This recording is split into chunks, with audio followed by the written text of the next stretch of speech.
తెలియజేస్తున్నాను. మీరు విజ్ఞతగా వదిలేస్తున్నాను వాళ్ళ మాటలు.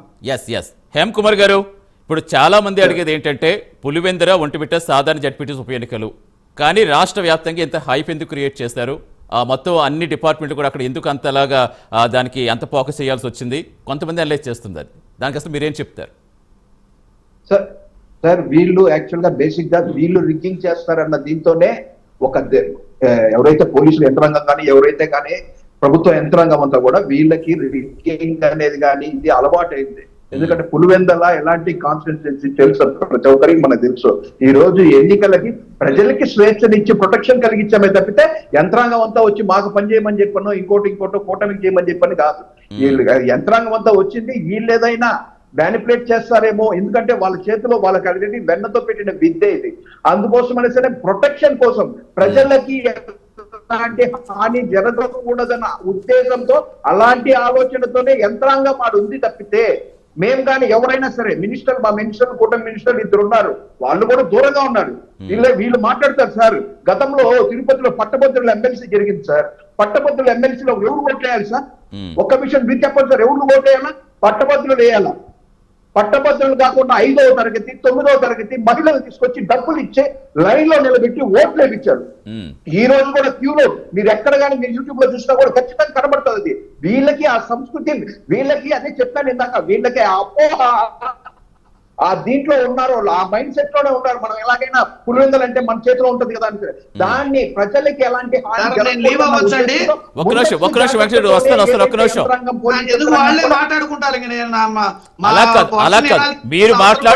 మీరు మాట్లాడిన దానికే వాళ్ళు చెప్తున్నారు వెంకటేశ్వర రెడ్డి గారు. ఇప్పుడు ఇందాక మిమ్మల్ని అడిగింది అది, ఇప్పుడు గెలుపోవటంలో కామన్ గా తీసుకోవాల్సిన అవసరం లేదా? పులివెందుల మాట్లాడిస్తారు, లేకపోతే వేరే వాళ్ళకి ఇస్తారు, అంతేనా? ఒక్క నిమిషం మాట్లాడి మీరు ఎవడుతారు అడగండి. వెంకటేశ్వర గారు అడగండి, మీరు ఎవడు? నేను క్లియర్ గా ఒకటి అడుగుతున్నాను. సరే వీళ్ళు ఎంత చెప్తున్నారు కదా, ప్రజాస్వామ్యబద్ధంగా గెలిచాము అని చెప్తున్నారు కదా, మీరు అన్ని ఒంటిమిట్ట పులివెందుల జడ్పీటీసీ స్థానాల్లో ఉన్న అన్ని పోలింగ్ బూత్ కేంద్రాల్లో ఉన్న సీసీ ఫుటేజ్లు ఒక్క నిమిషం కూడా కట్ కాకుండా కోర్టుకి అప్పచెప్పగలరా? మీకు ఆ ధైర్యం ఉందా? మీరు పోయి ఏంటి సార్ కోర్టు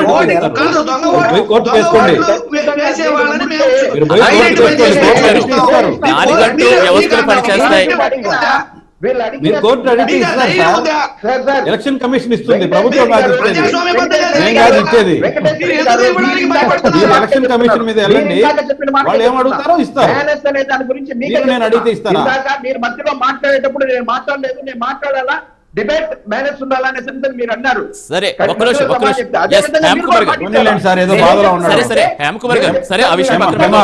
రెడ్డి గారు అనుకుంటే దానికంటూ వ్యవస్థలు పనిచేస్తాయి, వ్యవస్థను ప్రశ్నించాలి. కానీ ఇప్పుడు ప్రతి దానికి గెలిస్తే ఒకలా ఓడిపోతే ఒకలా, అది మీరని కాదు ఏ పార్టీ అయినా ఎంతవరకు సమంజసం అనుకోవాలి? ఒక పోలీసుల మీద ఆరోపణలు చేయటం లేదా ఇలా సీసీ ఫుటేజ్ తెస్తారంటాం, ఇవన్నీ ఎంతవరకు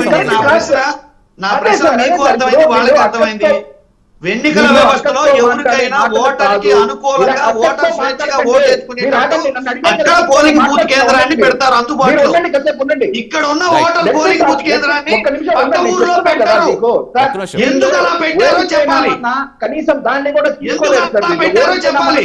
ఈ ఊర్లో ఉన్న పోలింగ్ బూత్ కేంద్రాన్ని పక్క ఊరు పోయి వేయడం కోసం కాదు. అది ఎవరిని అడగాలి? మీరు ఎవరిని అడగాలి అంటే ప్రభుత్వాలను అడుగుతారు, ఎవరిని అడుగుతారు మీరు? ఎందుకు పెట్టారు? ఇప్పుడు స్థానిక సంస్థల్లో ఎన్నికలు నిర్వహిస్తుంది ప్రభుత్వం, కూటమి ప్రభుత్వం. కూటమి ప్రభుత్వాన్ని అడుగుతాం మేము. సార్వత్రిక ఎన్నికలంటే ఎన్నికల కమిషన్ అడుగుతాం. రైట్ హేమ్ కుమార్ గారు చెప్పండి.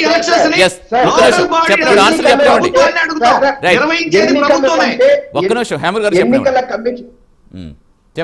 ఎన్నికలంటే ఎన్నికల కమిషన్, స్థానిక ఎన్నికలు కావచ్చు, మా ప్రభుత్వం కూటమి ప్రభుత్వం వచ్చి ఎన్నికలు నిర్వహిస్తుంది. ఎక్కడ ఏ రాజకీయ పార్టీ ఎన్నికలు నిర్వహించదు, ఖచ్చితంగా ఎలక్షన్ కమిషనే వచ్చి ఎలక్షన్ అలవాటు అయిపోయింది గతంలో నిర్వహించి. ఆయన చెప్పారు జనరల్ ఎలక్షన్ అధికారాన్ని చేతిలో తీసుకుని వాళ్ళకి అలవాటు అయిపోయింది. ఎలక్షన్ ఎన్నికల కమిషన్ నిర్వర్తించదు అనేది ఆయన చెప్తున్నారు. దీన్ని బట్టి అర్థమైపోతుంది వాళ్ళకుంత ఎంత పరిజ్ఞానం ఉందో అనేది దీన్ని బట్టి అర్థమవుతుంది.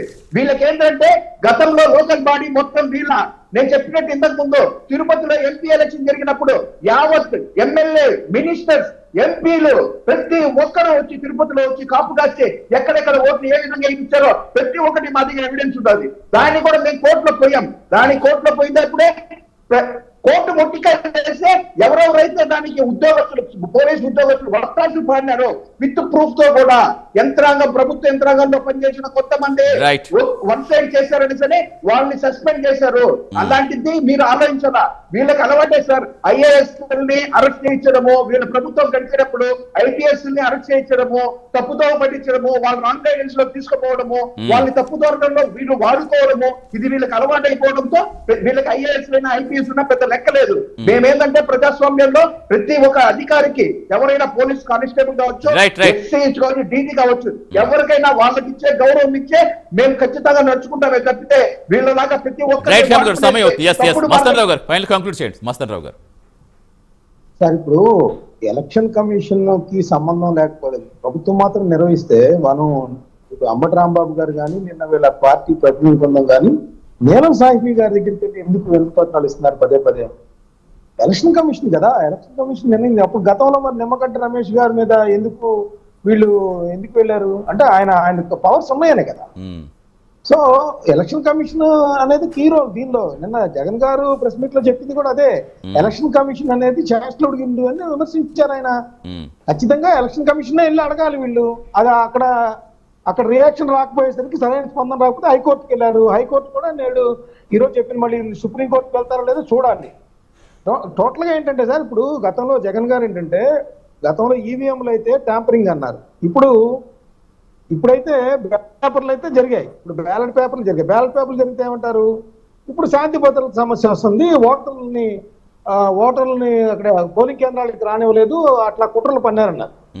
మరి రేపు బ్యాలెట్ పేపర్లు వచ్చినా కూడా ఇదే పరిస్థితి వచ్చింది కదా. అసెంబ్లీ నియోజకవర్గాల్లో ఏదో ఒక విషయం అంటే అట్లా రివ్యూ చేసుకోవాలి. వాళ్ళకి సంబంధించి పార్టీకి సంబంధించి ఏమైనా లోపాలు ఉన్నాయా, ఓటర్లని వాళ్ళు ఆదరణ ఎందుకు కోల్పోతున్నారు, వీటి మీద ఓకే. శాంతి భద్రతలు కూడా ఏ ఎన్నికల్లో అయినా కొన్ని కీలక పాత్ర వహించే అవకాశాలు ఉంటాయి.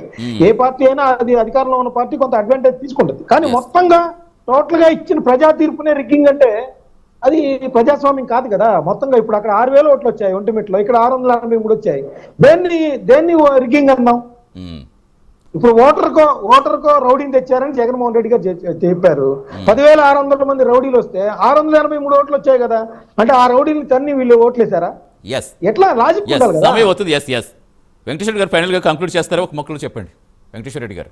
ఇప్పుడు మేమేమంటామంటే ఏజెంట్లు లేకుండా, ఏజెంట్లు రానియకుండా, అభ్యర్థులను కూడా ఓటేయనీయకుండా, ఉన్న సాక్ష్యాలను కూడా చూపిస్తున్నా పట్టించుకోకుండా వేరే నియోజకవర్గాల్లో దొంగ ఓటర్లు కూడా చూపిస్తుంటే పట్టించుకోకుండా ఇది ప్రజాస్వామ్యబద్ధంగా జరిగిందని చెప్పడంలోనే హాస్యాస్పదం. ప్రజాస్వామ్యబద్ధంగా ఎలక్షన్ జరపండి, తప్పులేదు. ఏ పోలింగ్ బూత్ లోనైనా మా పార్టీ ఏజెంట్లను ఉండనిచ్చారా? ఎన్ని పోలింగ్ బూతుల్లో మీకు ఏజెంట్లను కొట్టడం, దుర్మార్గంగా కొట్టడం, తరమడం మీకు కనపడలేదా? ప్రసాద్ గారు మొత్తానికి అథారెడ్డి గారు గెలిచారు, టీడీపీ జెండా ఎగిరింది అక్కడ.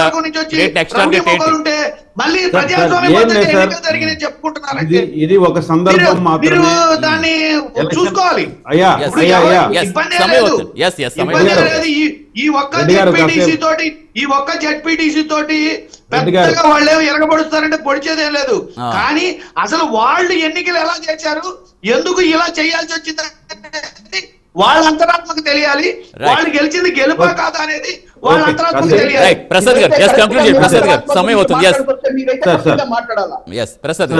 నేను ఒకటే చెప్తున్నాను సార్, ఇది ఒక సందర్భం, ఇది ఎన్నిక అనివార్యమైంది కాబట్టి ఎన్నికలు జరిగాయి. మిగతా ఫోకస్ అంతా ప్రజల సంక్షేమం కోసమే ఉంటుంది. ప్రజలను మెప్పించి తిరిగి ఎలక్షన్ లో రావాలనుకున్న పార్టీలే మనుగడ సాగిస్తాయి. లేదంటే ఎవరైనా సరే మాకు అధికారం ఉంది, మాకు ఇన్ని సీట్లు ఉన్నాయి, అన్ని సీట్లు ఉన్నాయి, మమ్మల్ని ఎవరు చేయలేరు అనుకుంటే ఎలా దించిపడేశారో చూసాం. కాబట్టి ప్రతి క్షణం మేము కాశేస్తూనే ఉంటాం, ప్రజల్లోని మెప్పించేదానికే పనిచేస్తాం, కూటమి అదే ముందుకెళ్తాం తప్ప మాకు జరిగిన తప్పుల్ని కూడా సమర్థించుకునే స్థితిలో మేము లేము. కాబట్టి ఏదైనా సరే ఎవరైనా గుణపాఠం, ఓటమి అనేది గుణపాఠం. వాళ్ళకి అదే చెప్తాను, ఎవరికైనా అదే చెప్తాను. ఇప్పుడు మిగిలిన టైం అంతా మాకు సంక్షేమం మీద దృష్టి ఉంటుంది సార్. డెఫినెట్ గా ఒక వాటంతో ఆగిపోవడం కాదు కాదు దానికి పోస్ట్ మార్టం చేసుకుంటే డెఫినెట్ గా దానికి మళ్ళీ ఉంటుంది. హేమ్ కుమార్ గారు ఎస్ సార్ ఇందాక తను అన్నట్టు మన వెంకటేశ్వర రెడ్డి గారు అన్నారు మా ఎలక్షన్ లో ఏజెంట్లు కూడా రానిలేదు. వాళ్ళే ఫస్ట్ చెప్పింది బాయ్కాట్ చేశాం, మేము ఎన్నికల్ని బాయ్కాట్ చేశామని చెప్పింది వాళ్ళే. ఒకటి. రెండవది ఏంటంటే సార్ యంత్రాంగం కూడా ఇప్పుడు ఎక్కడుందంటే అక్కడ ఇంపార్టెంట్ ఆ జిల్లాకి సంబంధించిన ఇన్ఛార్జ్ మినిస్టర్లు మాత్రమే ఉన్నారు అక్కడ. విజయవాడ గుంటూరులో వరదల్లో చాలా సనమునుకలయ్యి ప్రజలకు ఏ విధంగా సంక్షేమం ఈ రోజు మా కూటమి మినిస్టర్ నారాయణ గారిని కానీ ముఖ్యమంత్రి గారు కానీ ప్రతి ఒక్కరు ఈ వర్షాలలో ఎక్కడ ప్రజలు ఇబ్బంది పడతారని దాన్ని ప్రొటెక్ట్ చేసిన అందరూ అక్కడ ఉన్నారు. వీళ్ళు యావత్తు వీళ్ళలాగా ఎలక్షన్ వచ్చిందంటే మొత్తం వీళ్ళ యంత్రాంగాన్ని ఎమ్మెల్యే మినిస్టర్లు అందరినీ ఆ ఎలక్షన్ లో బై ఎలక్షన్ అక్కడ దింపేసి అట్లా కాదు.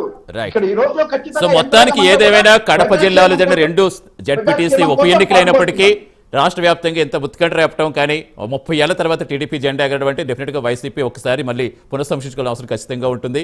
అంతేగాని వ్యవస్థల మీద వీటి మీద వేసే కంటే కూడా అసలు ఏం జరిగింది అనేది